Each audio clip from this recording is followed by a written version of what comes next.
Assalamualaikum warahmatullahi wabarakatuh. Alhamdulillahi rabbil alamin. Alhamdulillahilladzi bi ni'matihi tatimmus shalihat. Asyhadu an la ilaha illallah wahdahu la syarikalah wa asyhadu anna Muhammadan abduhu wa rasuluhu alladzi la nabiyya ba'd. Allahumma shalli wa sallim wa barik ala Muhammad wa ala alihi wa sahbihi ajmain, amma ba'd. Ikhwatu iman yang dirahmati Allah Subhanahu wa taala. Kali ini tema tentang kesabaran akan mengangkat sebuah kisah terkait dengan kesabaran yang dimiliki oleh salah seorang sahabat Rasulullah yang bernama Abdullah bin Hudzafah. Apabila manusia melihat keadaan Abdullah bin Hudzafah bin Qais radhiyallahu anhu ketika Raja Romawi hendak menghalanginya dari agamanya, niscaya mereka akan melihat kedudukan yang mulia dan laki-laki yang agung. Umar bin Khattab radhiyallahu anhu memberangkatkan tentaranya menuju Romawi. Kemudian tentara Romawi berhasil menawan Abdullah bin Hudzafah dan membawanya pulang ke negeri mereka. Kemudian mereka mengatakan, sesungguhnya ia adalah salah seorang sahabat Muhammad. Raja Romawi berkata, apakah kamu mau memeluk agama Nasrani dan aku hadiahkan kepadamu setengah dari kerajaanku? Abdullah bin Hudzafah menjawab, seandainya engkau serahkan seluruh kerajaanmu dan seluruh kerajaan Arab, aku tidak akan meninggalkan agama Muhammad SAW sekejap mata pun. Raja Romawi berkata, kalau begitu aku akan membunuhmu. Ia menjawab, silakan saja. Maka sang raja memerintahkan prajuritnya untuk menyalibnya dan berseru kepada pasukan pemanah, panahlah ia, arahkan sasarannya pada tempat-tempat yang terdekat dengan badannya. Sementara dia tetap berpaling, enggan dan tidak takut, maka Raja Romawi pun menurunkannya dari tiang salib. Dia perintahkan kepada pengawalnya untuk menyiapkan belanga ataupun kuali yang diisi dengan air dan direbus hingga mendidih. Kemudian ia perintahkan untuk memanggil tawanan-tawanan dari kaum muslimin.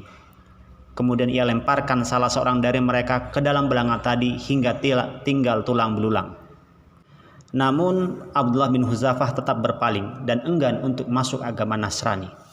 Kemudian raja merintahkan pengawalnya untuk melemparkan Abdullah bin Hudzafah ke dalam belanga jika ia tidak mau memeluk agama Nasrani. Ketika mereka hendak melemparkannya, Abdullah bin Hudzafah menangis. Kemudian mereka melapor kepada raja. Sesungguhnya dia menangis.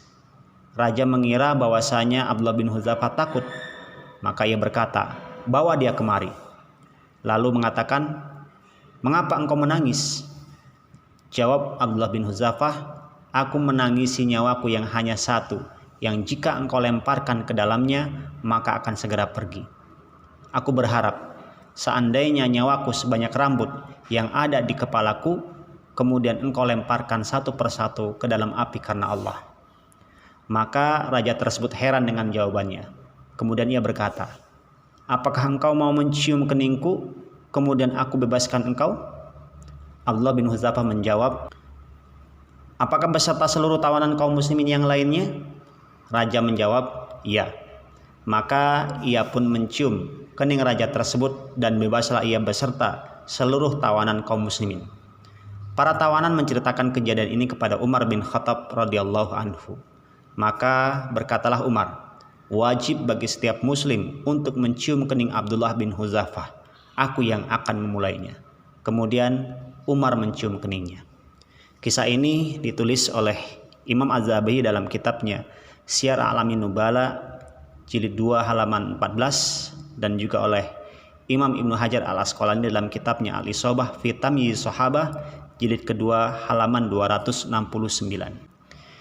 Ini adalah kedudukan yang agung lagi mulia karena Abdullah bin Hudzafah tetap teguh memegang agamanya dan tidak menerima agama selainnya, walaupun ia diiming-imingi dengan kerajaan Kisrah dan yang semisalnya untuk diberikan kepadanya dan seluruh kerajaan Arab. Kemudian ia tetap membenarkan atas Allah, tidak takut terhadap para pemanah yang hendak memanahnya dalam keadaan tubuh sedang disalib. Ia juga tidak takut terhadap kuali yang berisi air yang mendidih ketika ia melihat salah seorang tawanan dilemparkannya ke dalam hingga nampak tulang belulangnya. Bersamaan dengan itu, ia berharap jika nyawanya sejumlah rambut di kepalanya yang disiksa di jalan Allah karena Allah Subhanahu wa ta'ala semata, maka ketika ia melihat kemaslahatan yaitu dibebaskannya para tawanan, ia pun mau untuk mencium kening sang raja. Hal ini adalah merupakan suatu kebijakan yang amat agung. Maka Allah pun ridho terhadap Abdullah bin Hudzafah dan ia pun ridho kepada Allah Subhanahu wa ta'ala. Mudah-mudahan kita bisa mengambil ibrah dan pelajaran terkait dengan kisah kesabaran yang dimiliki oleh Abdullah bin Hudzafah, dan kita juga diberikan dan dianugerahkan sifat sabar oleh Allah Subhanahu wa ta'ala. Wallahu a'lam. Aqulu qouli hadza wastaghfirullah li wa lakum. Assalamualaikum warahmatullahi wabarakatuh.